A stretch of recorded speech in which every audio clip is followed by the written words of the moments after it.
Allora, buonasera a tutti. Allora, la relazione, anzi la relatrice di oggi, Enrica Racottiello, è docente di botanica ambientale applicata, giusto? Al Dipartimento di Scienze della Terra, dell'Ambiente e della Vita dell'Università di Genova.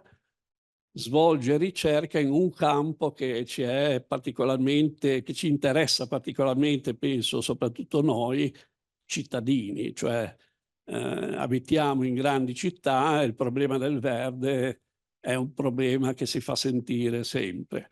Come gestire questo verde, come mantenerlo, come incrementarlo, è uno degli oggetti del lavoro di Enrica. Io direi che ti lascio la parola e ti ringrazio comunque di essere venuta. Accenito. Mi sentite? Sì, ok.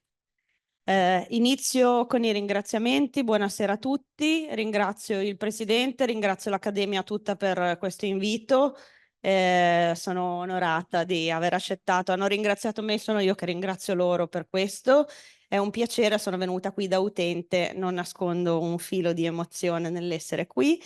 Quest'anno ho notato che il tema di cui mi occupo a livello di ricerca, come dire, è così, come direbbero i giovani, nei trend topic del momento. Prova ne sia che mi sembra di essere in tournée, perché sto continuando a portare questa presentazione che cambia continuamente di volta in volta sulla base delle suggestioni ricevute.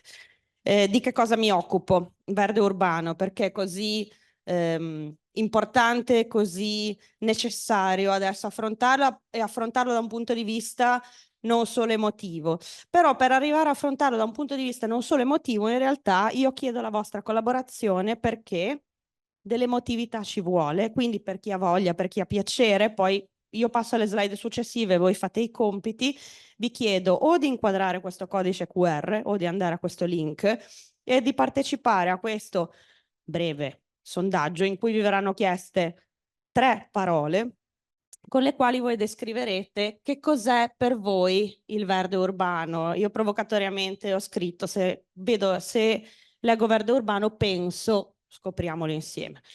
Vi chiedo appunto così di rispondere, basta una parola, non c'è problema, e poi se abbiamo tempo alla fine di questo, non l'ho detto prima, mi scuso col tecnico, ma mentre siamo nelle domande vediamo quale può essere stato l'esito di questo sondaggio andando al sito. Perché è così importante il verde urbano? Perché è importante concentrarci sulle città oggi, qualche dato sulle città oggi.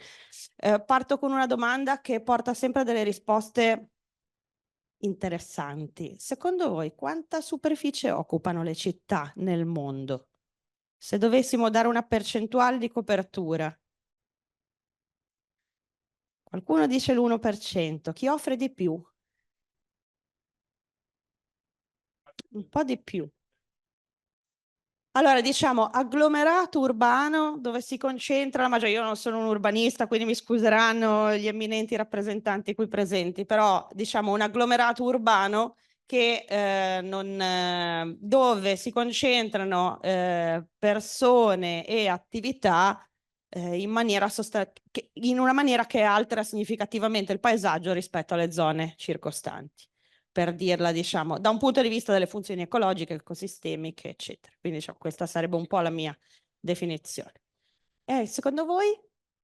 Basta. Allora, in teoria dipende dalle zone, questo è vero, però se volessimo dare una media, siamo intorno, anzi meno dell'1%. Ci sono delle stime che sono in rialzo in questo momento, un po' di studi contestati, ma diciamo che siamo su un valore basso.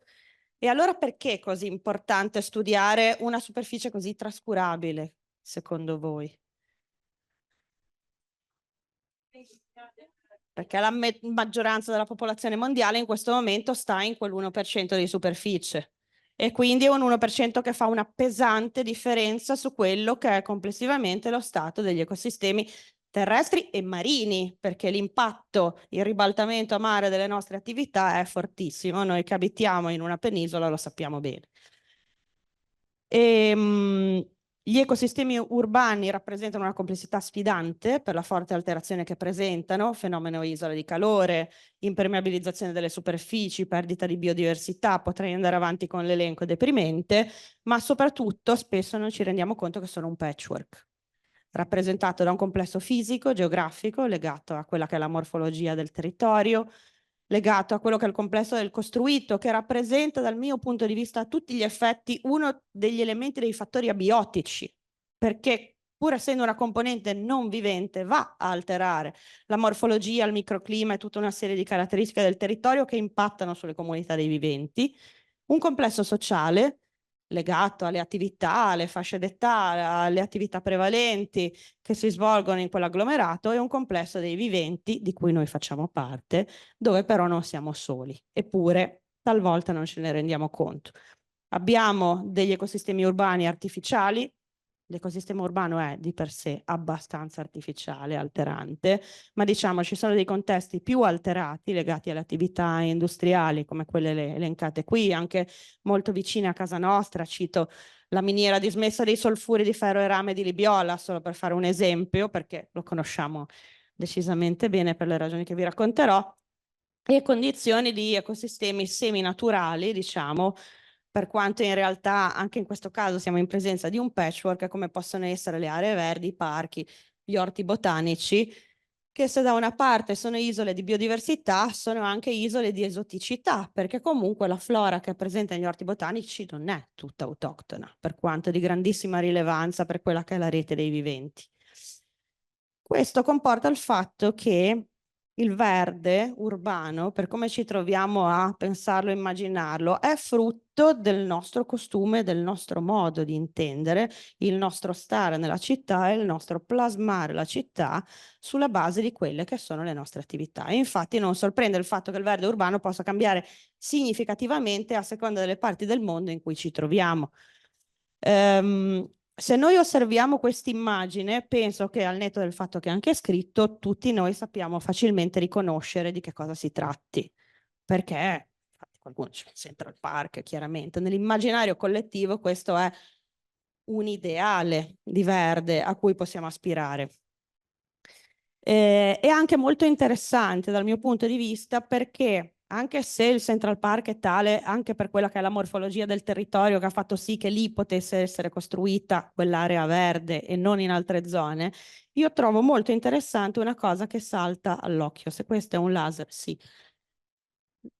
Mi ha dato una parvenza, poi si è fermato, ma non c'è problema, ve lo faccio vedere così, infatti, semplicemente, no, ma facciamo così, grazie. Allora, qui c'è la natura e qui c'è l'attività antropica principalmente. Se volessimo proprio andarla a individuare, c'è una dicotomia netta tra quello che è dov'è la natura e dov'è l'uomo rispetto alla natura. Tutti noi vorremmo avere l'accessibilità a un Central Park in prossimità del nostro edificato, chiaramente, però è interessante questo punto di vista, ci dice un modo di intendere il verde. Che può avere una valenza ricreativa, di bellezza, poi vedremo le parole che avete scritto, che può rappresentare un'esperienza immersiva, quasi di scostamento rispetto a quella che è la realtà dell'urbano in cui ci troviamo, che può rappresentare un elemento di riqualificazione, di riconnessione territoriale, come nel caso, ad esempio, tra i vari esempi da citare, dell'Olympic Park di Londra, che è stata un'opera di riqualificazione significativa di quella che era una zona, diciamo, fortemente alterata e degradata.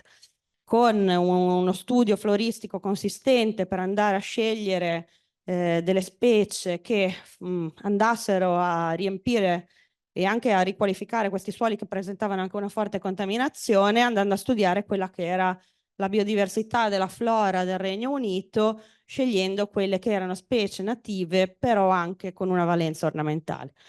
Mi diverto a dire che Mariotti, il mio mentore, diciamo, la persona con la quale sono cresciuta, taglia sempre su questo mio commento dicendo perché hanno una bassa biodiversità nel Regno Unito e quindi lo possono fare facilmente questo tipo di studio.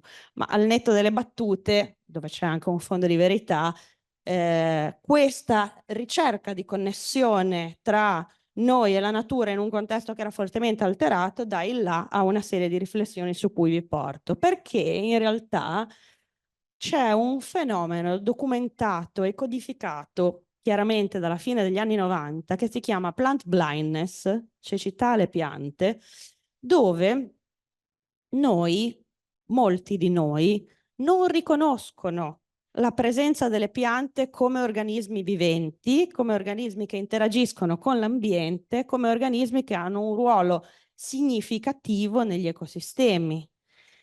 Nella migliore delle ipotesi vengono derubricate a secondarie in quanto non sono senzienti, non hanno attività relazionabili ad esempio a quella che è l'attività degli animali. Quindi ci sono qui, mi sono divertita a mettere la tabella di quelli che l'hanno codificata, questa cecità alle piante per primi, perché dà tutta una serie di esempi che ritengo siano veramente, a me fanno sorridere, però credo che siano sintomatici di un modo di intendere. A lato, in una revisione molto recente di letteratura di questi ultimi 2 anni, invece, alcuni esempi che possono, perché poi c'è tutto uno studio biologico dietro alle cause mentali che portano a questo, quelli che possono essere questi elementi che vengono identificati come cecità: paesaggio molto omogeneo, uniformità di toni, paesaggio spoglio. Ci sono alcune riflessioni interessanti da fare, perché poi quando le riportiamo sul verde urbano, che non ha una condizione di naturalità, ma è un costruito, un ricostruito, essere a conoscenza di questi elementi è un aiuto e ci spiega perché l'estetica, anche se chi arriva come me dà il concetto che la natura ha bisogno di dinamiche di successioni che vanno secondo una sequenza dove noi non ci dovremmo intromettere, in realtà conoscere queste dinamiche ci aiuta a progettare un verde nel contesto urbano dove le soluzioni basate sulla natura che ora introduco giocano un ruolo fondamentale. Sono degli strumenti. In realtà qualcuno mi dice tra i colleghi, beh, è un altro modo di chiamarli ingegneria naturalistica. Sì, ma no, nel senso che sono strumenti che aiutano anche a eseguire opere di ingegneria naturalistica, ma non solo. Sono stati codificati dall'inizio degli anni 2000 e poi strutturalmente diciamo dal 2010-2013 dalla Comunità Europea, che ha fatto un documento programmatico che si chiamava Costruire un'infrastruttura verde per l'Europa, e ora sono stati completamente assorbiti nella strategia della biodiversità 2030 nel Green Deal europeo, con un'ottica di lungo respiro. Io, per quella che è, diciamo, anche la mia formazione personale di ricerca, oggi mi concentro su quelle che sono impiegate in ambito urbano, ma in realtà diciamo, anche un ripristino a mangrove, quella che ora si chiama, per fortuna è passata la legge, restauro ecologico, o come preferisco dire ripristino ecologico, perché restauro fa l'idea di andare a costituire qualche cosa ai fini della sua conservazione per portarlo a una condizione primigenia, ma non è questo. La natura è dinamica, è frutto di una successione, quindi è un ripristino, è un innesco di dinamiche, se vogliamo, non è l'inizio. Che cosa sono queste soluzioni basate sulla natura nel contesto urbano? Sono delle opere a verde che assolvono, oltre che a una serie di funzioni ecologiche, offrono una serie di benefici e di prestazioni che vengono codificate sotto il nome di servizi ecosistemici. Questi servizi ecosistemici, riconosciuti dal Millennium Ecosystem Assessment, sono di diversi tipi: culturali, di fornitura, di regolazione e di supporto. Io mi concentro su alcuni di questi, ma diciamo che in generale si potrebbero riepilogare come i benefici che la natura dà all'uomo. Molto interessante, molto antropocentrico, perché la natura, della quale noi fruiamo, perché la usiamo nel contesto urbano principalmente come fruitori, non fornisce servizi all'uomo, ma assolve le sue funzioni ecologiche. E noi utilizziamo, diciamo, mettiamo a sistema queste conoscenze per ottenere benefici. Perché concentrarsi sulle piante? È una banalità, ma è una realtà, perché sono in contatto con tutti i comparti ambientali e sono ferme in questi comparti ambientali, e quindi ci danno un'indicazione su un contesto molto più precisa rispetto a organismi che in qualche maniera siano vagili, quindi in qualche maniera che si possano spostare tra di essi. Qual è il nostro contributo? Un po' di tutti i tipi. Se noi cerchiamo, adesso va molto di moda fare i giardini per gli impollinatori, è una cosa che piace, no? Perché dobbiamo riportare la biodiversità in città, vogliamo le farfalle, vogliamo gli insetti utili, non vogliamo le zanzare, quindi progettiamo di conseguenza. Però se voi cercate su Google fiori per le farfalle, molto spesso vi imbatterete in queste immagini, che è codificata come butterfly bush, che è una specie esotica invasiva. Un bellissimo arbusto fiorito, meraviglioso, grandissimo attrattore di farfalle, introdotto a scopo ornamentale, come molte altre specie introdotte non inavvertitamente ma a scopo ornamentale, che però dà qualche problemino perché va a scalzare quella che è la flora autoctona con danni considerevoli agli ecosistemi. E questo deve portare alla nostra attenzione una serie anche di colture, quindi non tanto impiegate per il verde urbano, ma impiegate anche a livello commerciale, che in questo momento sono presenti nella nostra penisola e danno qualche problemino a livello di invasività. Da noi questa, la mimosa ad esempio, non è ancora un problema così consistente, ma se ci spostiamo sul meridione d'Italia vediamo in realtà che sta già scalzando una parte delle aree boscate locali, grazie all'incremento delle temperature. Introdurre delle specie esotiche invasive vegetali comporta l'introduzione di specie esotiche invasive animali, perché siamo in una rete dei viventi. A volte avviene anche viceversa, a volte cambia il clima e quindi arrivano i parassiti. Noi abbiamo avuto la cosiddetta Riviera delle Palme, che fa parte del nostro paesaggio culturale, pur non essendo la palma delle Canarie, come dice il nome stesso, autoctona, ma a un certo punto è arrivato il punteruolo. E quindi forse bisogna ripensare l'impiego delle palme nel contesto urbano. È possibile un altro approccio? Sembra una domanda retorica. Ci sono degli altri approcci in questo momento? Possono piacere, non possono piacere, creano dibattito, parliamone. E il mio punto non è fornire elementi di consenso o di dissenso, ma aprire degli scenari. Uno scenario da aprire è il fatto che uno degli elementi di questo nuovo modo di intendere l'estetica è integrare il verde nell'architettura. Quindi non solo un verde a livello suolo, ma un verde integrato nel costruito. Prima che arrivasse il ben noto verde verticale di Bosco Verticale di Milano, poco prima c'era questa esperienza di condominio 25 Verde a Torino. Questa è un'immagine che credo sia ben nota nell'immaginario collettivo di tutti e ci porta verso un'estetica diversa che in realtà è evoluta nell'arco del tempo. Ci sono altri edifici in realtà che raccontano questa evoluzione o come si possa anche andare a integrare quella che è una componente naturale in un contesto costruito. Questo, vabbè, per deformazione mia personale mi piace portarlo come uno degli esempi. Questo è un muro di Patrick Blanc, fatto con circa 200 tax autoctoni di specie della flora spagnola. Molti edifici hanno le facciate completamente cieche, quindi diciamo questo è un sistema di inverdimento, di miglioramento del microclima e nello stesso tempo con una grande valenza estetica, perché non perdiamo di vista il fatto che quando entriamo nel contesto urbano l'estetica conta. Vi posso dire, poi lo vedremo la nuvola di parole, ma io porto avanti quel sondaggio da un po' di tempo, da un po' di conferenze, e di solito le parole che sono centrali sono sempre bellezza, ossigeno, quiete. Li stavo riguardando oggi con la collega che è qui in sala, non ci si sbaglia mai. Qualunque sia la popolazione, forse solo quando ho fatto una presentazione alle scuole è uscito fuori qualche cosa, forse in mezzo c'era biodiversità, mi sono commossa. Però mediamente quello che viene fuori è questo. E ci deve portare all'attenzione il fatto che non possiamo definitivamente prescindere dall'estetica se stiamo in un contesto urbano. Quindi adesso vedremo anche nel mio percorso personale in questo, perché all'inizio partiremo con dei progetti brutti, perché la finalità era il risanamento ambientale, e poi andremo su un qualche cosa che in realtà ha cominciato ad avere una connotazione ben diversa.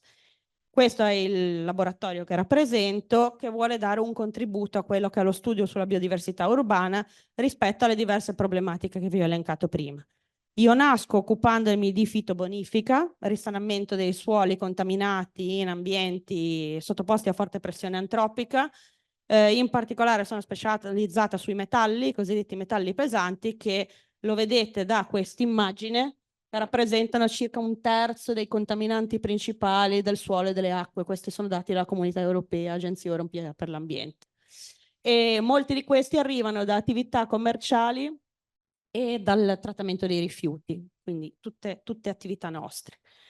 Che cosa abbiamo fatto?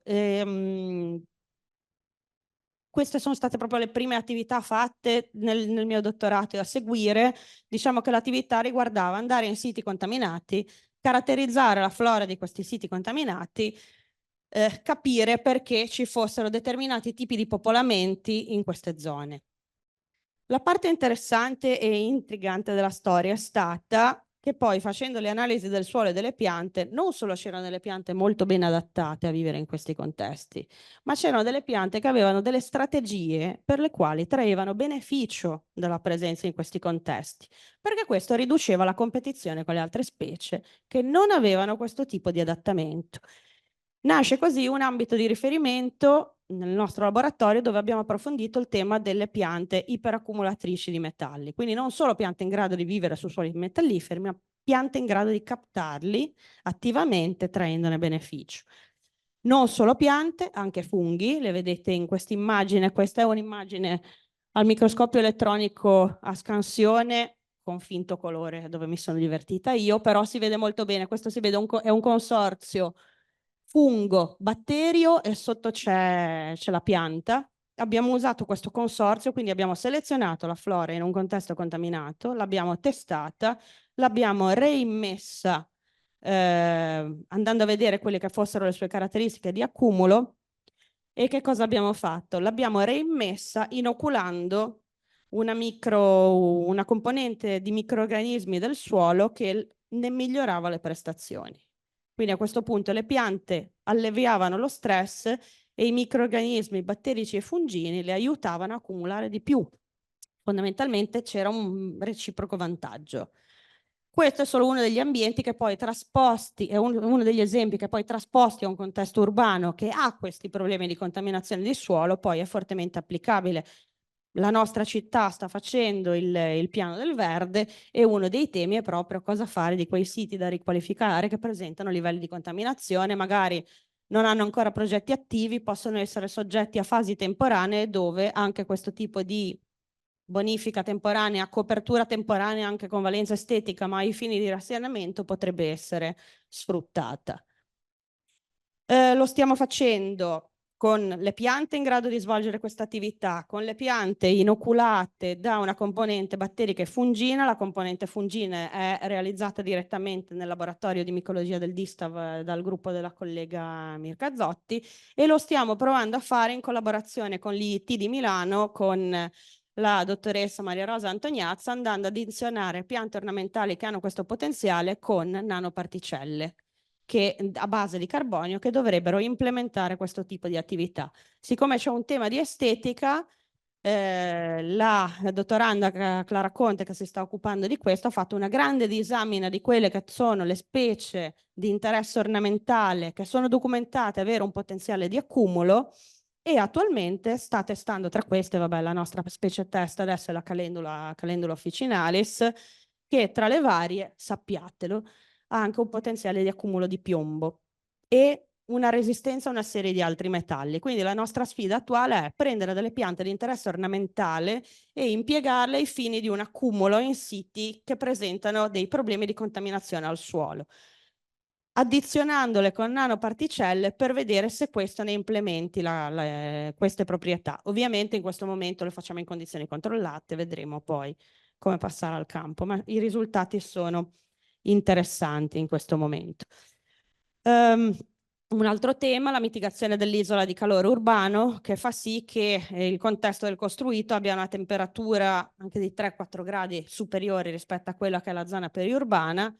Abbiamo fatto una piccola area di studio. In realtà siamo partiti da letteratura che individuava in alcuni municipi di Genova un problema legato al fenomeno isola di calore, in particolare in presenza degli scenari peggiori, e quello che vedete, diciamo, evidenziato in violetto è la zona di Cornigliano. non tanto per l'ondata di calore giornaliera, ma perché il raffrescamento notturno è modesto, quindi lo stress sull'organismo è molto elevato, con tutta una serie di problemi legati a chi ha delle patologie non solo acute ma croniche. Il risultato di questo è stato fare una mappatura di tutte le aree che mostravano delle criticità, perché troppo impermeabilizzate, perché non ombreggiate, eccetera, e andare a individuare con un software di simulazione, date le condizioni peggiori, con dati climatici reali presi da quelle che sono le centraline di monitoraggio di ARPAL, andare a vedere con degli inverdimenti mirati quali fossero i cambiamenti nei parametri ambientali. In particolare l'UTCI, che è l'Universal Thermal Comfort Index, che sulla base di una serie di fattori legati a umidità, temperatura, vento, eccetera, dà una sensazione di benessere o di stress sul corpo. Per fare questo, però, per poi arrivare a quegli inverdimenti teorici, siamo andati a individuare tutta una serie di quelle che secondo noi dovevano essere le checklist di, diciamo, gli elementi del verde, i mai più senza, che ritenevamo importanti ai fini di questo inverdimento.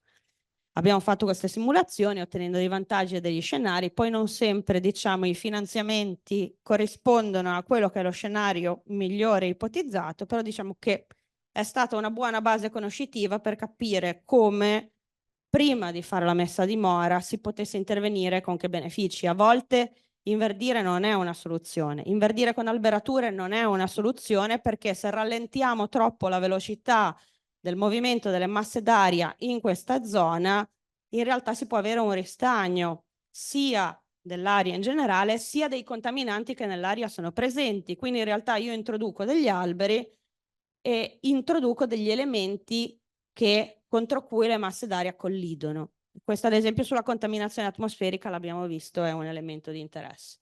Gestione delle acque meteoriche, penso che molti di voi riconosceranno il Parco Urbano della Gavoglio, un progetto H2020 dove il Comune di Genova ci ha chiamato a monitorare con una serie di indicatori la biodiversità, la capacità di raffrescamento, diciamo, la captazione di anidride carbonica e così via, per vedere appunto se si potessero quantificare questi servizi ecosistemici.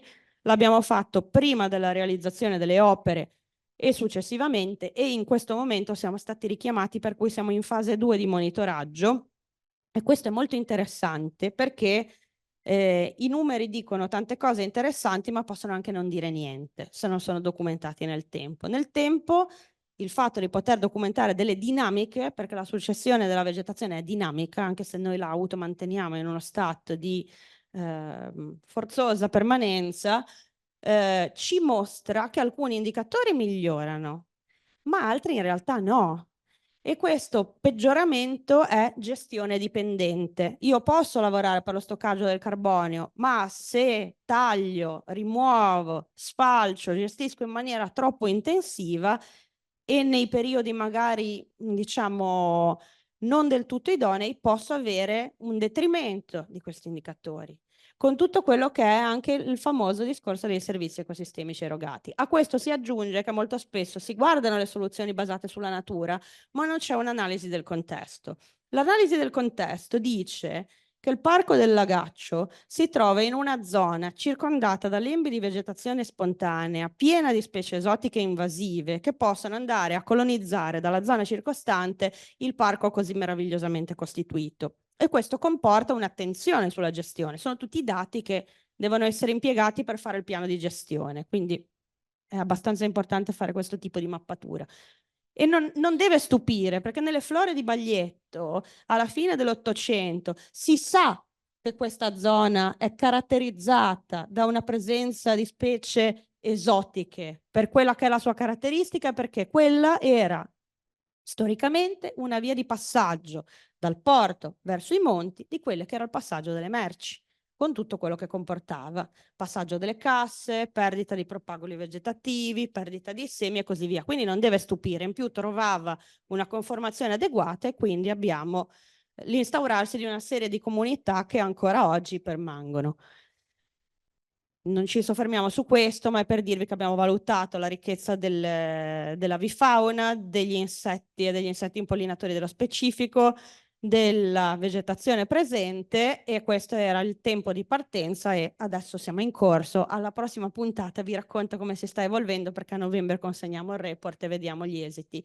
In corso d'opera, come vi dicevo, ci sono degli elementi di gestione che richiedono attenzione per poter poi pianificare una progettazione, diciamo in questo momento una gestione sito specifica che sia adeguata a ottimizzare quei famosi servizi ecosistemici che, fa ridere ma è così, possono essere ottimizzati solo se ci ricordiamo che la componente vivente assolve a delle funzioni ecologiche. Quindi se noi banalizziamo la biodiversità dell'area con una gestione intensiva, in realtà una parte di quei servizi ecosistemici non possono essere assolti.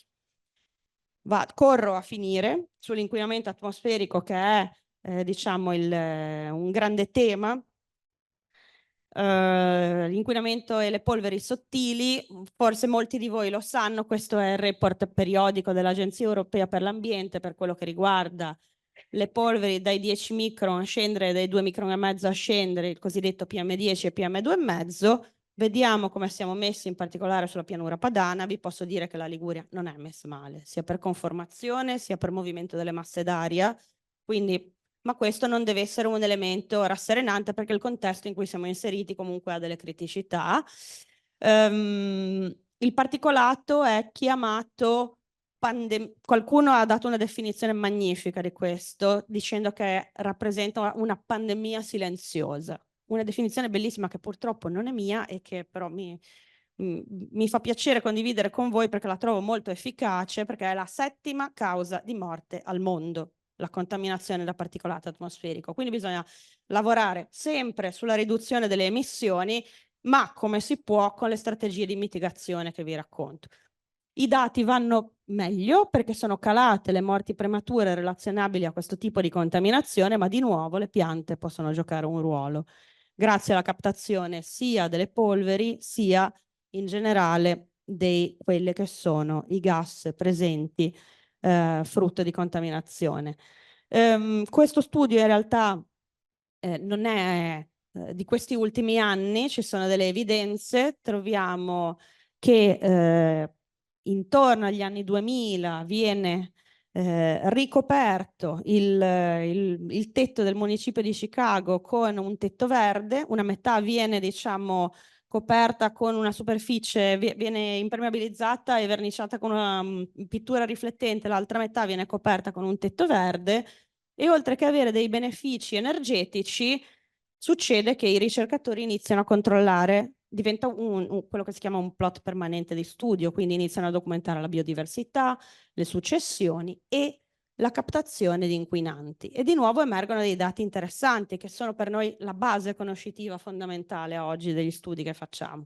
Quindi c'è una captazione molto significativa degli inquinanti aerodispersi. Allora, siamo arrivati molto vicino a noi, questa è la Iola Spartitraffico di Corso Europa tra via San Martino e Corso Europa. Oggi è un po' cambiata rispetto a quando abbiamo fatto questo studio, c'è solo un cedro superstite, e abbiamo fatto un campionamento stratificato per andare a vedere a diverse quote come avveniva la captazione delle polveri, partendo dal presupposto che ci interessava la quota del respirabile, quindi siamo sul 1,70 m di altezza. Non mi soffermo oggi su questo, ma vi prego di notare la quota tra il mezzo metro e il metro, su chi ha impatto. Siamo sulla popolazione infantile e sugli animali domestici, che di solito non sono attenzionati, però io fossi un cane avrei piacere di sapere che cosa succede sotto i 50 centimetri, perché vi garantisco che alcune patologie potrebbero essere riconducibili a alcune contaminazioni. Tornando ai bimbi, questo è molto importante anche per progettare delle aree verdi ad hoc. Le aree verdi vengono progettate dagli adulti, dovremmo ricordare qual è la quota dei bambini. Questo così, lascio lì una riflessione. Anche solo mettendole sotto lo stereomicroscopio, quindi non ancora delle indagini estremamente di dettaglio, vediamo che le superfici fogliari presentano delle deposizioni, in alcuni casi considerevoli, come in questo caso. Questi sono gli aghi del cedro che abbiamo visto prima. Queste deposizioni, quando poi le andiamo a guardare al microscopio elettronico, ci danno dei quantitativi. Esistono delle tecniche per portare il dato qualitativo a quantitativo, per cui noi trasformiamo questa informazione e sappiamo quante particelle e di che calibro per unità di superficie. Abbiamo applicato questo alla Iola Spartitraffico che vi dicevo, l'abbiamo applicato alla facciata verde INPS di Sestri Ponente. Questo è un progetto della collega Katia Perini, voluto da INPS per l'efficientamento energetico dell'edificio, ma poi in realtà monitorando la qualità dell'aria sono venute fuori delle cose estremamente intriganti su quella che è la capacità di captazione del falso gelsomino e non solo, fornendo indicazioni che aiutano poi nella selezione funzionale delle specie ai fini della captazione. E vediamo che, anche contrariamente a quello che si potrebbe immaginare, una superficie molto ricca di peli non necessariamente è una superficie che capta meglio, perché questa è l'edera, che ha una superficie molto meno ornamentata, eppure è un'ottima captatrice di polveri fini e ultrafini. Abbiamo scelto il worst case, come si suol dire, quindi siamo andati a Milano, che è tipo la quinta città più contaminata d'Europa, una delle peggiori qualità dell'aria, facendo tutta una disamina. Questo è un progetto comunitario dove è stata sviluppata dallo studio che vedete qui nell'ambito del progetto Clever Cities una facciata verde, sono 450 metri quadri di facciata verde, specie ornamentali, ma realizzata ai fini di una captazione delle polveri. Siamo andati a monitorare le deposizioni, andando a fare un campionamento rappresentativo per le specie che erano documentate o che per prossimità di caratteri pensavamo potessero essere interessanti, e le abbiamo campionate in modo rappresentativo su quella che era la loro copertura percentuale. Questo nello streaming tagliatelo, perché se lo vede la direttrice mi appende al posto del carrello, però diciamo che era l'unico modo per andare a campionare lassù. E è stato molto interessante perché noi avevamo due ipotesi: che ci fosse un effetto di diluizione lungo l'altezza, quindi che in qualche maniera la distanza dal semaforo, che è un punto di contaminazione molto, molto forte, e l'innalzamento in quota creassero un effetto di diluizione. Quello che abbiamo visto, che è intrigante, che vi racconto, andando poi a fare una serie di analisi che vedete qui documentate, è che l'effetto in altezza avviene solo per le polveri grossolane, quindi noi troviamo le polveri più pesanti, il PM10, negli strati più bassi, mentre il fine e l'ultrafine lo troviamo negli strati più alti. E questo dà un'indicazione su come mettere le piante, oltre al criterio estetico, un criterio funzionale. L'altro aspetto è che invece l'effetto di dispersione nella distanza dal semaforo verso, diciamo, il termine dell'edificio non si vedeva particolarmente, o era quantomeno specie specifico, diciamo. Nelle specie evocate avveniva, ma in realtà non si poteva fare una riflessione di carattere generale su questo. Probabilmente allontanandosi ulteriormente dalla sorgente l'avremmo visto. 450 metri in quella conformazione non sono abbastanza. Non siamo in presenza di un canyon stradale, cioè lì la sezione stradale è larga e questo probabilmente favoriva un effetto dispersione maggiore. Se fossimo stati in un canyon probabilmente sarebbero successe delle altre cose. Lo scopriremo alla prossima puntata su un'altra facciata verde. Questa è la foto allo stereomicroscopio, ve la faccio vedere perché avendo visto le precedenti, anche solo a occhio direi che se facciamo trova le differenze, come nella settimana enigmistica ci possono essere degli aspetti già che balzano all'occhio, così come si vede che però c'è una forte dipendenza dalle specie, sono esposte alle stesse condizioni, però vedete che 4 colonne, 4 specie diverse, non tutte raccolgono allo stesso modo. Questo è quello che si vede al microscopio elettronico a scansione, quando poi si trasforma l'immagine. Abbiamo adesso portato questo studio nel porto di Genova. Questo è un progetto partito un anno fa, un piano nazionale complementare al PNRR, finanziato dal Ministero dell'Ambiente, capofila gli epidemiologi di Ares Puglia.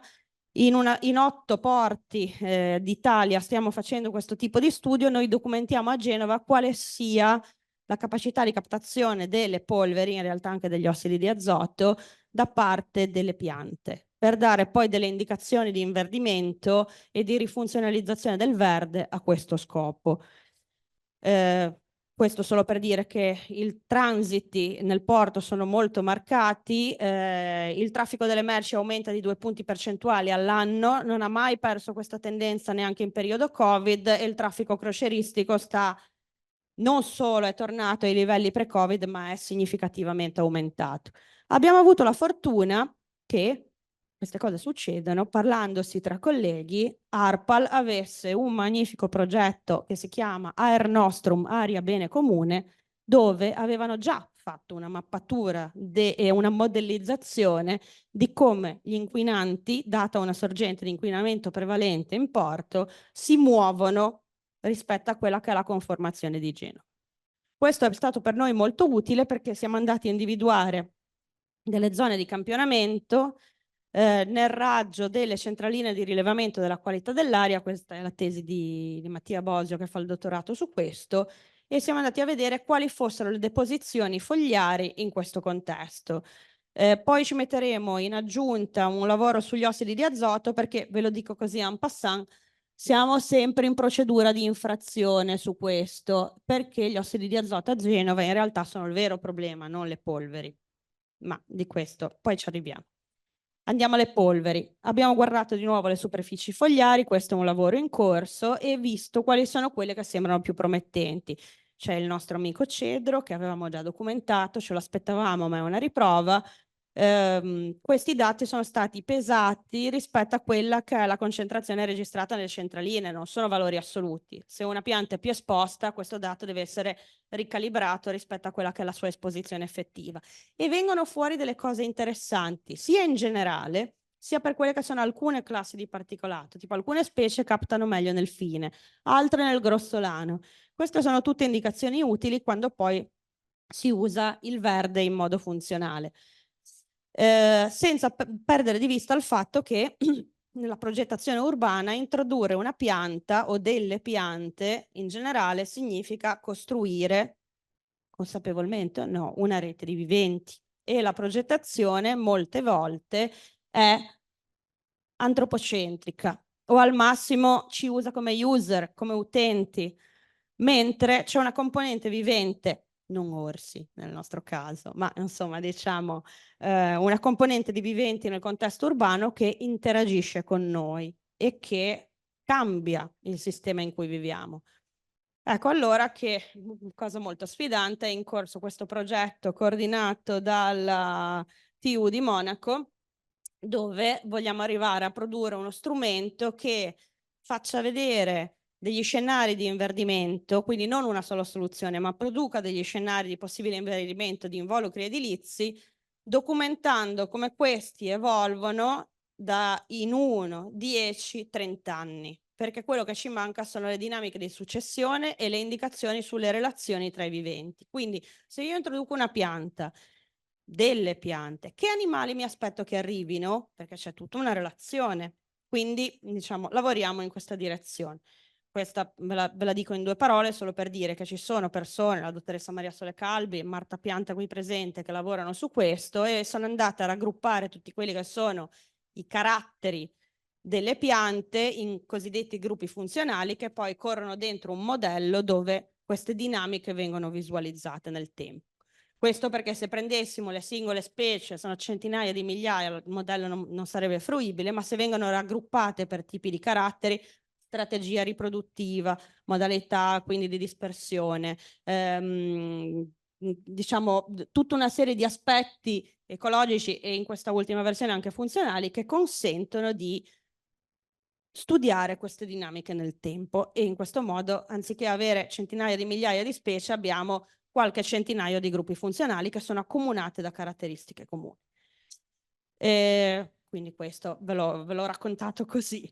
Come attività ulteriori in quelle che sono le Nature Based Solution, un lavoro che attualmente sta facendo la collega Marta Pianta, dottoranda, è andare a valutare quali siano le associazioni vegetali su una soluzione basata sulla natura come può essere un tetto verde.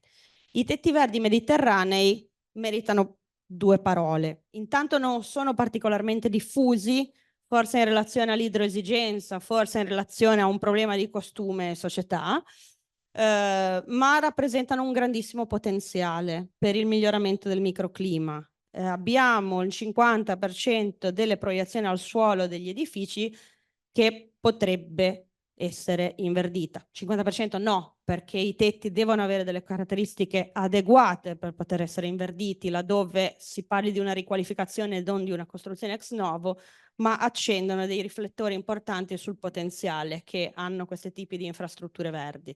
Qui abbiamo allora, qui siamo nel quartiere di Albaro, Genova. Questo è il tetto del DICCA, quindi colleghi di ingegneria. Manca un terzo tetto, che è quello che rimane tagliato da questa parte, che è di navale. Noi abbiamo avuto l'opportunità di monitorare gli altri due che voi vedete. Uno è estensivo, che vuol dire che ha un substrato, diciamo, non particolarmente profondo, ma adeguato a sostenere certe forme di vita. E un altro intensivo, quindi ha una stratigrafia molto più consistente. E siamo andati a studiare i popolamenti su questi due tetti. In particolare l'aspetto interessante è che questi tetti, e per me è meraviglioso, non sono gestiti.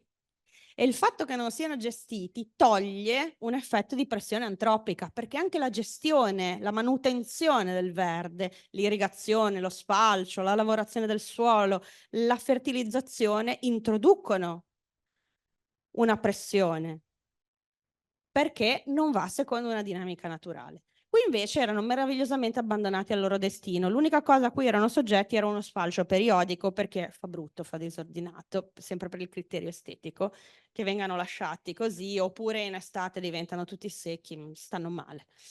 Però l'aspetto interessante è che voi li vedete già a colpo d'occhio, vedete che a parità di gestione, che era giusto quello sfalcio periodico che adesso abbiamo tolto con grande gioia dei colleghi, abbiamo chiesto che non sfalcino più perché abbiamo un esperimento in atto, vi fa già vedere che c'è una differenza. Questa differenza si sta monitorando, per cui sono state censite queste aree, si è visto quale fosse la copertura originale, sono state rimosse delle porzioni di 1 metro quadro con tutta la biomassa che era presente e si è visto come venivano ricolonizzate senza fare nessun tipo di gestione. Quello che è venuto fuori, ne manca una? Sì, vabbè, ve la racconto. Quello che è venuto fuori è che c'è sia un avvicendamento delle comunità che sono presenti su questo tetto in modo diverso tra tetto e tetto. Sono due tetti adiacenti, hanno 1 metro di distanza uno dall'altro, hanno solo un po' di dislivello tra l'uno e l'altro. Hanno già due comunità di partenza completamente differenti in relazione al substrato di origine, che è fortemente differente, e hanno un ricambio e una biomassa che vengono prodotte su queste zone dove è stata rimossa la vegetazione completamente diverse, per cui il tetto estensivo, che è quello che ha la stratigrafia più sottile, diciamo, in realtà è quello che sostiene di più una rigenerazione, aumenta la biomassa, c'è un turnover più efficace, succedono delle cose estremamente intriganti. Oltre al fatto che a volte fanno da zone rifugio. Quella che voi vedete qui, in questo angolo, è un'orchidea spontanea documentata qui in maniera assolutamente, Serapias neglecta, in maniera assolutamente straordinaria, e noi stessi ci siamo molto stupiti, per dire che laddove non c'è pressione, anche un'infrastruttura verde di questo tipo può fare da zona rifugio. Quindi non sottovalutiamo il fatto di dire ma un tetto, siamo in città. No, no, queste differenze contano. Quindi si vede che ci sono delle comunità stabili, delle comunità che colonizzano, e si vede anche che ci sono degli avvicendamenti che stanno dando una base documentale importante. Tutto questo adesso è in fase di sperimentazione ulteriore, perché ora quelle stesse porzioni che voi avete visto sono state nuovamente rasate e ora sono sottoposte a gestioni diverse di irrigazione e di sfalcio, per vedere come questi due aspetti, fatto salvo l'effetto del suolo, che è quello visto prima, cambiano i popolamenti, il turnover, la biomassa, le cose che vi raccontavo. Vado verso la conclusione. Non so se abbiamo il tempo di vedere questo. Ce l'abbiamo? Ok. Quanto tempo ho? Ok, vado a concludere comunque, promesso. Involucri edilizi. Involucri edilizi, cosa abbiamo fatto? Abbiamo provato ad andare oltre quella che era una facciata verde di tipo tradizionale, e anche se la biomassa non è di grandi dimensioni, abbiamo provato a vedere che cosa sarebbe successo se avessimo messo a punto, questo è un brevetto fatto con i colleghi del Dipartimento di Architettura e Design, se avessimo messo a punto dei moduli a base di muschio per migliorare le prestazioni termiche di un edificio. E quello che vedete nel video breve è così, la nostra piccola creatura, su cui stiamo ancora lavorando, perché ovviamente il sistema non è ancora scalato, però vi dà l'idea di quello che può essere il potenziale anche di organismi che possono sembrare del tutto poco appariscenti. C'è una musichetta. Posso fare io l'audio se riusciamo a far partire? Non lo vedo. Nel frattempo io intrattengo. Quindi eccolo. Ok. Quindi da dove siamo partiti? Siamo partiti dal campionare di nuovo in un contesto urbano un muschi, spesso veramente su aiuole spartitraffico, e abbiamo pensato a dove potenzialmente avrebbero potuto essere impiegati. Abbiamo sviluppato questo sistema modulare partendo da queste specie, abbiamo fatto uno screening di una quindicina di specie, valutando il loro potenziale, gli aspetti manutentivi e diciamo il miglioramento. Questo perché i muschi hanno un grande potenziale legato al fatto che vanno in quiescenza in carenza d'acqua e quindi possiamo utilizzarli ad hoc. Questo è un modulo e potenziali applicazioni del modulo sviluppato, e abbiamo guardato anche, beh sì, con tutte le caratteristiche anche per superfici curve, abbiamo guardato anche quale fosse il potenziale di captazione delle polveri, e questi sono tutti gli stress test che abbiamo fatto in condizioni controllate con diverse configurazioni per vedere come potesse essere reso sostenibile tutto questo sistema. Direi che siamo partiti, ecco, queste sono foto vere, qua siamo in Corso Europa e in Viale Benedetto XV, e quindi proprio vicino dove abbiamo il dipartimento, e da lì siamo partiti. Poi grazie a varie collaborazioni li abbiamo portati in condizioni colturali e siamo andati a analizzarli anche per la captazione delle polveri, e funzionano benissimo, vi dirò questa cosa, per la captazione delle polveri. Questa è l'immagine in termocamera per vedere il raffrescamento, insomma, così, alcune alternative. Okay, grazie. Vado a chiudere dicendo che, vediamo se adesso poi torna il video precedente, ok, grazie. Allora, che tutto questo che vi ho raccontato non è possibile se, oltre che dei progettisti consapevoli e delle amministrazioni pubbliche consapevoli e dei cittadini consapevoli, tra cui noi qui presenti, che non siamo proprio, fatemelo dire, siamo dei cittadini già fortemente consapevoli, formati, intenzionati, motivati, quindi ecco, siamo già una fascia di cittadini peculiare, ma non e quindi abbiamo più responsabilità, perché questo dobbiamo fare. Ma tutto questo non è possibile se non c'è una parte formativa, che sia a livello superiore, come nel caso di questo progetto Erasmus sviluppato con università straniere per formare delle competenze sulle green skills, o nei casi della citizen science come botanica e big data, dove educhiamo al dato partendo dal fenomenologico per arrivare poi, diciamo, alla raccolta delle informazioni per desumere degli aspetti relativi al monitoraggio della qualità ambientale. Concludo dicendo che, rispetto, diciamo, alla provocazione del titolo, sicuramente il connubio con le soluzioni basate sulla natura c'è, ma deve essere vissuto in senso dinamico. Non possiamo prescindere dal fatto che dobbiamo andare oltre il concetto di sfruttamento del verde, perché se andiamo solo su un tema di sfruttamento non può funzionare reciprocamente, perché siamo in una rete di viventi, e se noi sfruttiamo le piante, prima o poi questa dinamica non potrà essere in equilibrio. Da una parte c'è lo sviluppo di una nuova estetica basata anche sulla consapevolezza, massimizzazione delle funzioni e dei servizi, ma anche andare a secondare quello che è il dinamismo di una vegetazione, che sarà sempre di più necessario, con un'ottica all'estetica, per andare verso sistemi che siano il più possibile automanutentivi o basso manutentivi, per risparmiare e anche per andare verso un paesaggio che abbia una biodiversità superiore.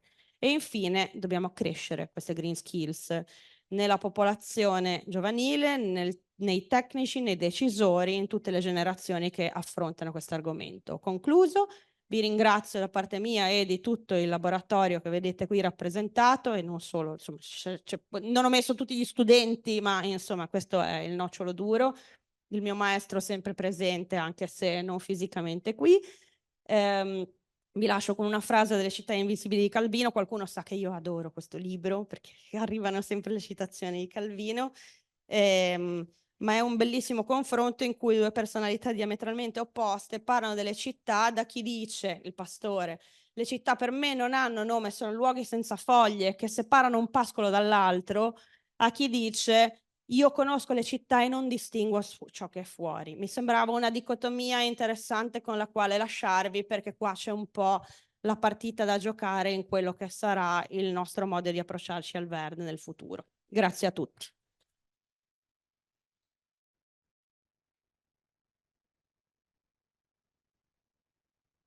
Grazie Enrica per questa interessante carrellata di argomenti e di problemi e di stimoli a riflettere sul nostro modo di vivere in città.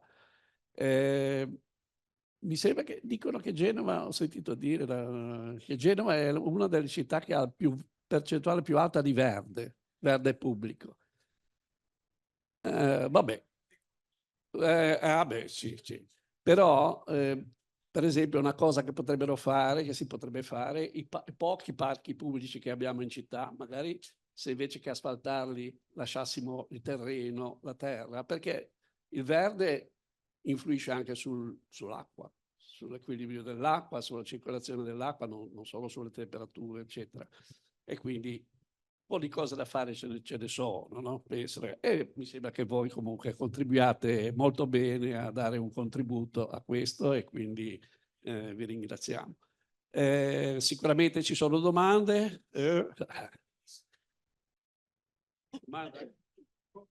Vuoi fare una domanda? Sì.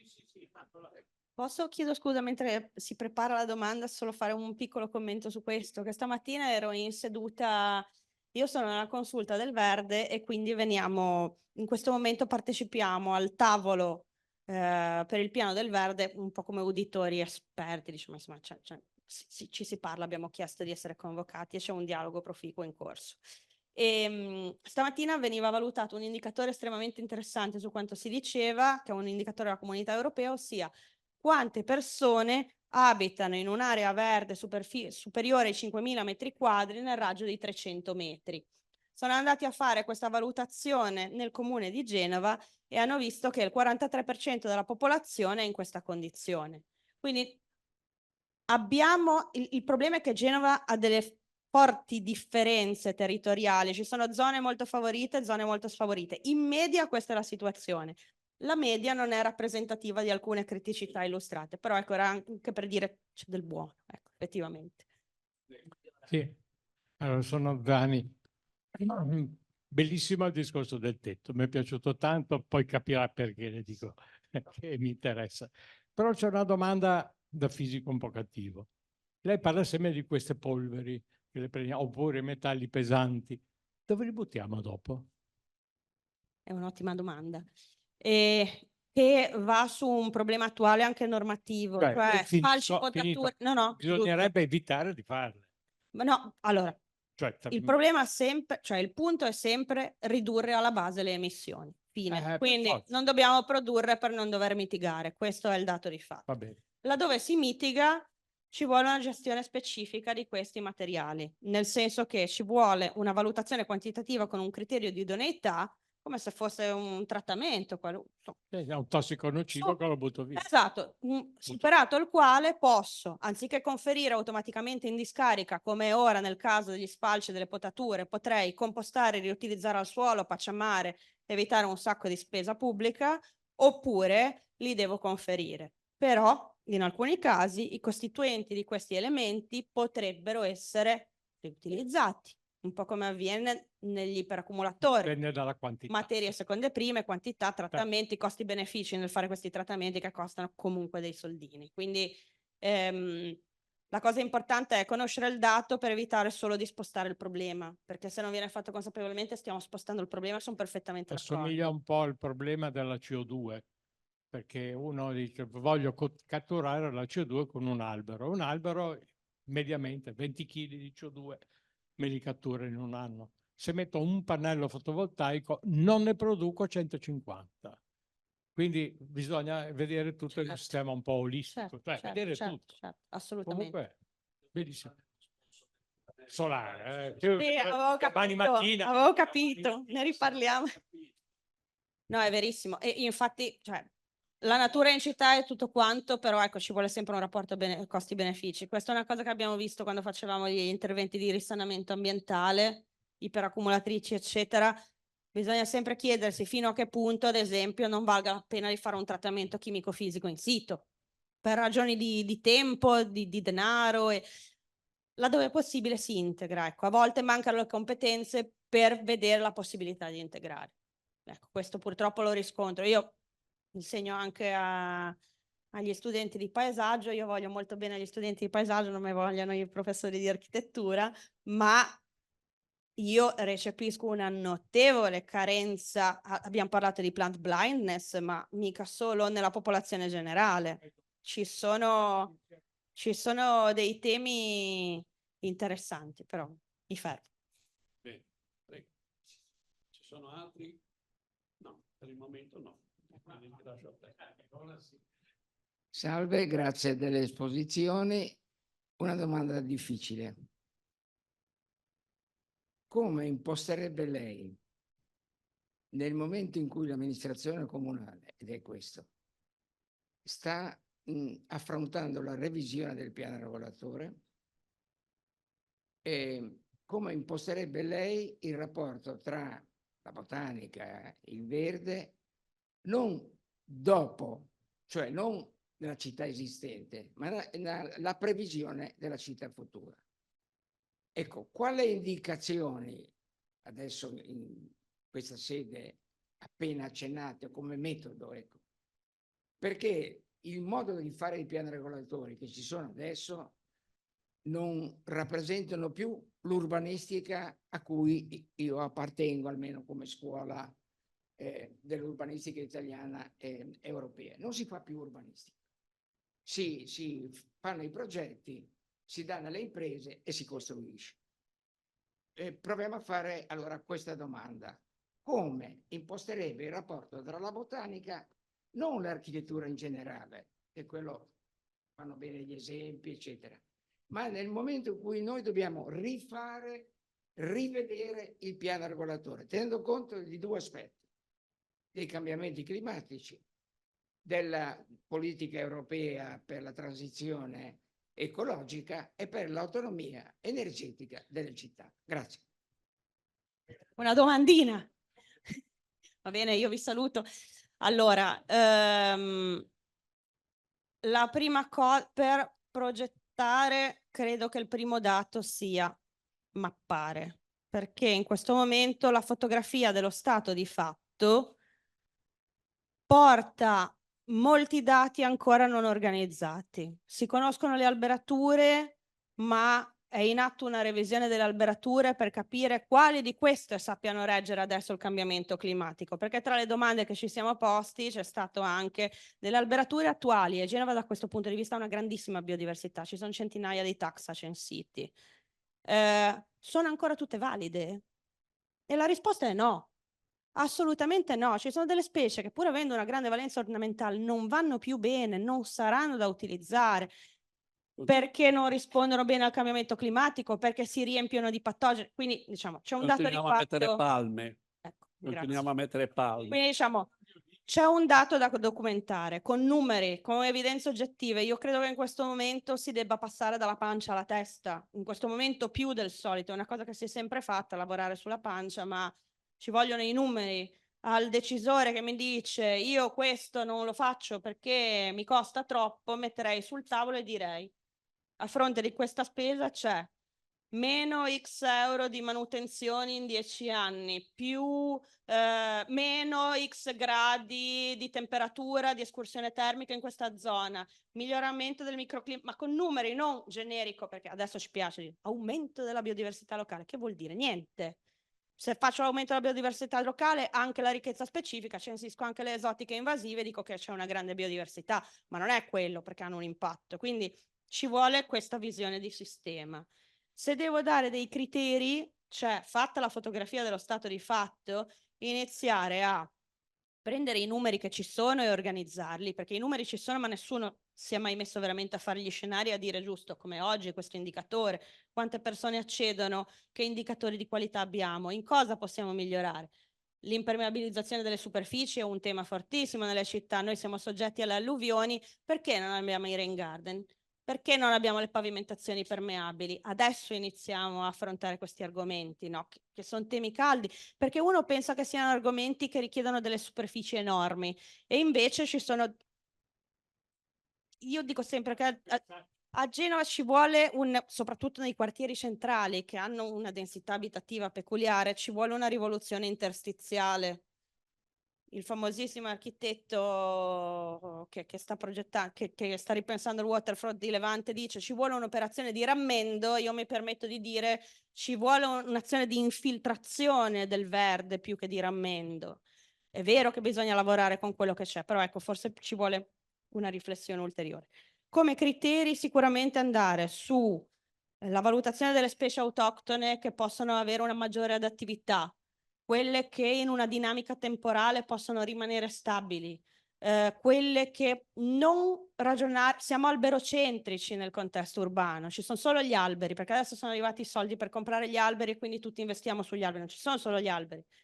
Il primo aspetto è che il suolo sia coperto, che il suolo sia deimpermeabilizzato e coperto, quindi c'è tutta una copertura erbacea anche fiorita, c'è tutta una copertura arbustiva basso manutentiva che deve essere valorizzata.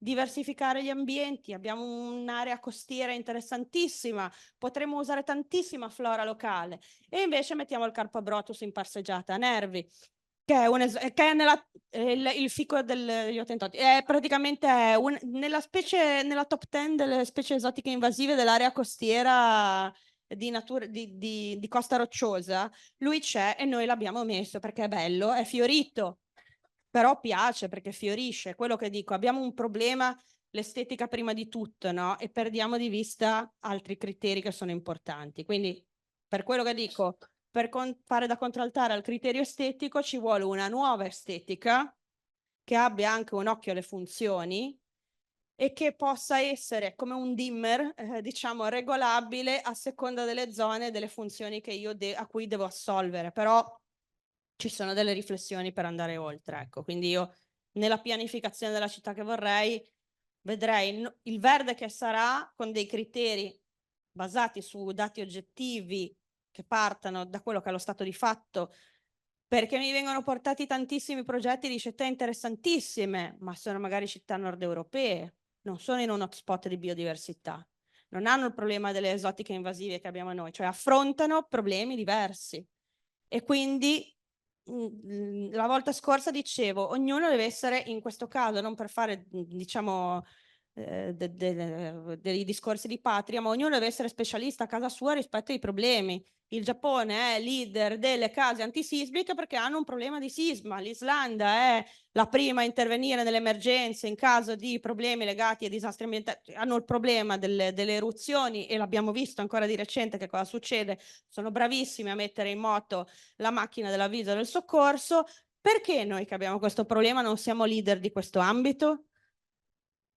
È una riflessione che vorrei lasciare aperta, non per dire che va tutto male, ma per dire che forse rispetto a quello che è il nostro spot di biodiversità avremo qualcosa da dire. Tetti Verdi, la collega che è qui presente, è andata a monitorare i tetti verdi in Germania, principale copertura a sedum, quindi a un certo punto va in quiescenza e fine del raffrescamento, chiusa parentesi, che sarà anche basso manutentivo, ma ci sono delle riflessioni da aprire, ma banale, tetti tutti uguali, perché forse un po' per quello che è il progetto di partenza e forse anche perché non c'è la ricchezza specifica che è presente, che può essere presente da noi. È vero, abbiamo un limite rispetto al tema dell'acqua, però potrebbe essere una risorsa, ci sono moltissime specie adattate a vivere nei nostri climi, mica sono matte. Sono le migliori per i nostri climi, forse dovremmo imparare a utilizzarle.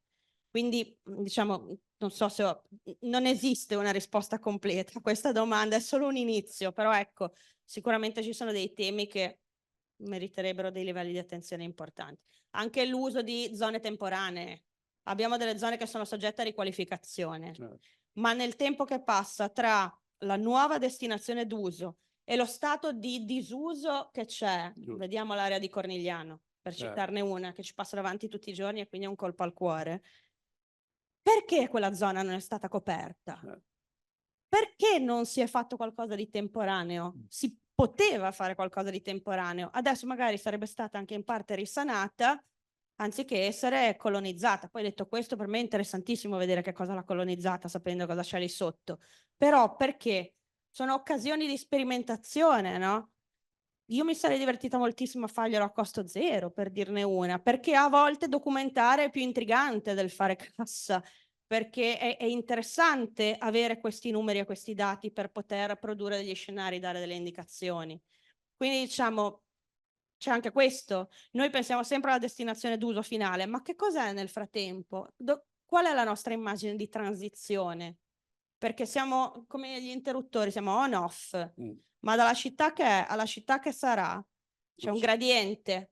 Che gradiente vogliamo impostare? Quindi ecco, ma ci visto sono un po' di temi. le prospettive di aumento della temperatura media, eccetera, bisogna anche pensare nella progettazione a quale tipo di essenza vegetale si può mettere, poi cambiare, sostituire, eccetera. Prego.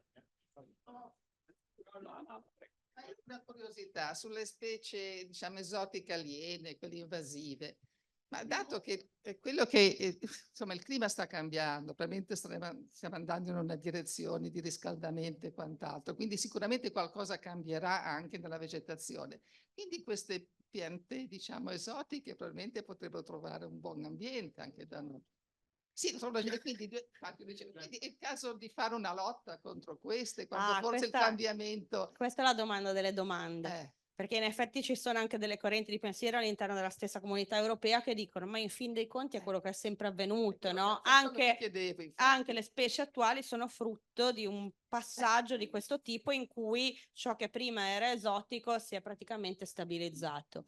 L'invasività però, avere specie esotiche e avere specie esotiche invasive sono due temi diversi, perché si lavora per comunità che stanno in equilibrio, quindi se a un certo punto c'è uno squilibrio, che comunque è sempre un passaggio verso un nuovo equilibrio, perché gli squilibri quello sono nelle dinamiche naturali, senza un'adeguata conoscenza di come gestirle, potrebbero provocare una perdita di biodiversità. In questo momento le due cause principali di perdita di biodiversità, in particolare nel contesto urbano, sono la perdita di habitat in relazione all'alterazione della superficie del contesto urbano e la presenza di specie esotiche invasive anche in relazione alla perdita di habitat. Quindi le scalzano proprio. Pensavo in un futuro potrebbero esserci poi queste come specie che diventeranno... Alcune esotiche sì, invasive parliamone, dipende, però sì, è uno degli scenari possibili, richiede un sacco di discussioni. Un'ultima curiosità che c'entrava, ha parlato prima di Cornigliano che c'è un problema, diciamo, termico, chiamiamolo così, diciamo. Perché è anche molto impermeabilizzata, anche nelle aree a mare in questo momento non c'è. Ma mi stavo chiedendo, in fondo Cornigliano è una specie di striscia, no? Non c'è altro con la collina dietro, perché proprio lì c'è questo problema? Le industrie non ci sono più a Cornigliano. Cioè, per tutto lì c'è solo un problema di raffrescamento notturno che è inferiore, perché c'è un movimento di masse d'aria per cui stazionano più a lungo le masse d'aria calde. Di notte non c'è il raffrescamento di altre zone. Non è collegato al fatto che prima c'erano le industrie, forse lo potevo capire, adesso invece è una questione fisica del... No. C'è ancora. In realtà, a parte il fatto che c'è ancora una zona fortemente pavimentata e impermeabilizzata, perché tutta la zona costiera in realtà non ha una circolazione d'aria. È in evoluzione, però ecco, quello è un dato. Grazie. Bene, ci sono sì. Due domande diverse fra di loro. La prima, quella bellissima, quella foto che fa vedere a Barcellona, se non ricordo male, quella parete verde, eccetera, è affascinante. Ma la mia domanda, chiedo scusa, a Genova ogni volta che ci sono, è brava, a Genova, ogni volta che c'è un terrazzo, negli ultimi anni li addobbano, ci sono le piante più o meno giuste, però per molto tempo si è detto terrazzo problema, perché le piante sul terrazzo vogliono dire poi passaggio dell'acqua al piano sotto, eccetera. Quindi la domanda è: che costo hanno? Prima domanda, delle pareti come quella meravigliosa. La seconda è completamente differente, è completamente diversa. Chi e perché, per esempio, ha messo a Nervi piante belle da vedere ma non idonee? Chi decide? Dove sono le competenze? E che strade possono essere intraprese perché ci sia un'inversione di tendenza? Chi decide di mettere le palme? Se i competenti, che sono fino ad ora l'università, ancora non so per quanto, ma almeno ancora per un po', speriamo, è di parte la mia speranza. E beh, allora la domanda è: ma perché vengono fatte delle operazioni di questo genere, che hanno comunque un costo? Allora, chi decide, quali sono le sue competenze e quali sono le possibilità alternative a una situazione del genere? Due domande Due diverse. domandine, parto dall'ultima.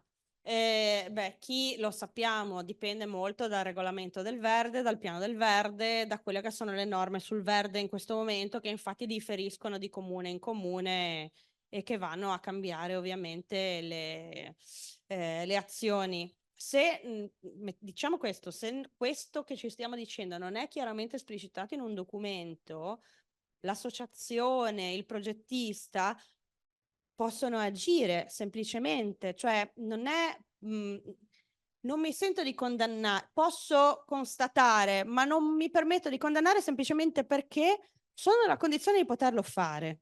La domanda vera è, che è insita, ma perché queste conoscenze che ci sono non sono state messe a sistema dentro un documento? Ci si sta lavorando, ci si sta lavorando. Nel senso, posso solo dire questo, ma è un confronto anche abbastanza acceso che c'è stato anche di recente, proprio per dire smettiamo di fare in modo, cioè facciamo in modo che nella consapevolezza collettiva anche l'associazione locale che vuole investire dei fondi per abbellire una zona lo faccia guidata anche solo da una cosa che dica questi elementi sono di interesse, questi elementi per normativa non devono essere introdotti. Alcuni addirittura sono nelle liste, cioè sono nelle liste della Comunità Europea, saremo perseguibili tecnicamente. Molti, non più tardi di oggi si diceva alcuni grandi appalti, opere che vengono fatte non seguono neanche i criteri ambientali minimi, eppure nel pubblico sarebbero obbligatori. Quindi diciamo bisogna creare un sistema virtuoso dove in questo le conoscenze vengano messe in forma di norma o di regolamento in modo che ci si debba attenere e ci si sta lavorando.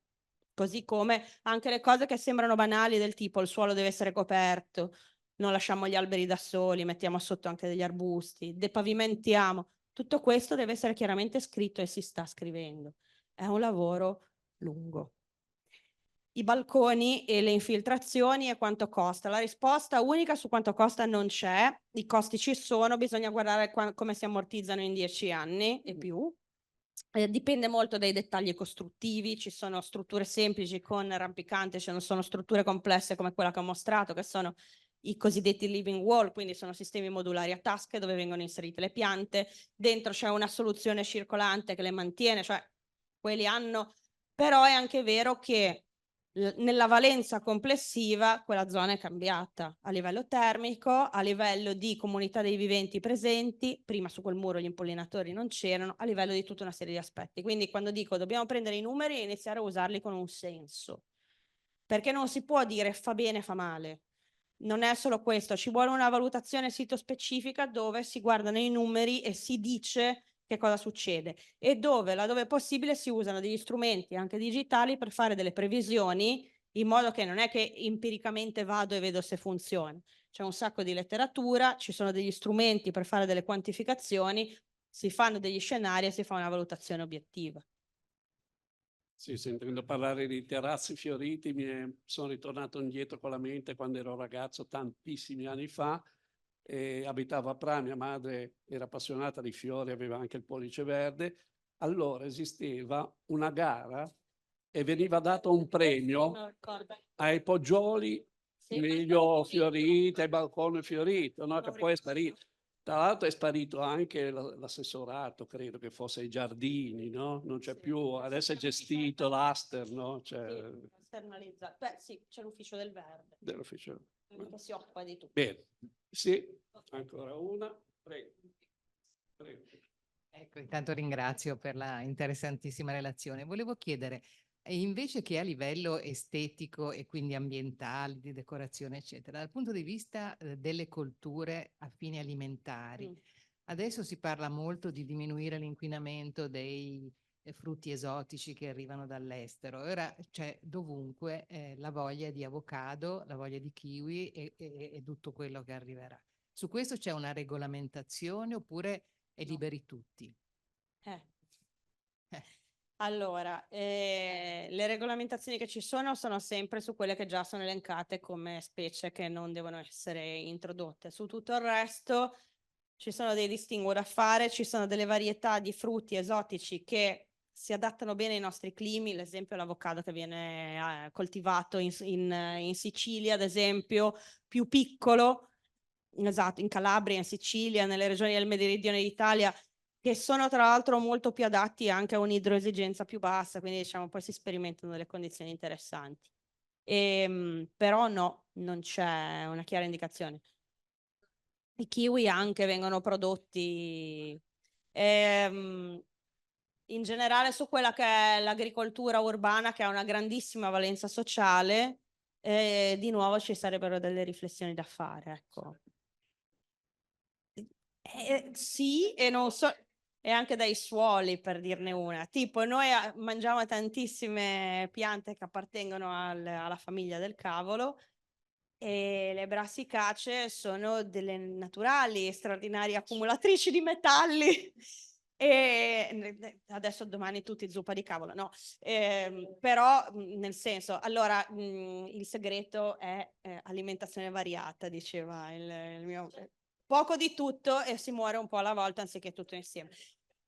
Esatto, però è così, è la regola base di qualunque, poi nessuno è meglio di me. Però ecco, al netto delle battute no, non c'è un chiaro regolamento su questo. Ci sono invece interessanti esperienze di edible garden, questo sì, cioè sia sul pensile sia sui giardini a terra, giardini a scopo ricreativo, area verde che abbiano anche una funzione alimentare. Poi però vale quello che si diceva, a seconda delle zone ci vorrebbero delle riflessioni, però io ho visto, ad esempio, c'è sempre a Barcellona che è sensibile all'argomento, c'è Huertos in the Sky, che è un collettivo che fa sul tetto verde, fa agricoltura di sussistenza con una grandissima valenza sociale, e ci sono queste zone coltivate molto interessanti. Bene, se non ci sono altre domande, ringraziamo la professoressa Enrica Raccontottiello per l'interessante comunicazione, conferenza, e vi dico che giovedì 18 aprile, sempre alle ore 17, avremo una conferenza del professor Giovanni Petrillo che parlerà di chimici artisti e artisti chimici. Quindi, se siete interessati, arrivederci alla prossima, a giovedì prossimo. Grazie e buonasera a tutti.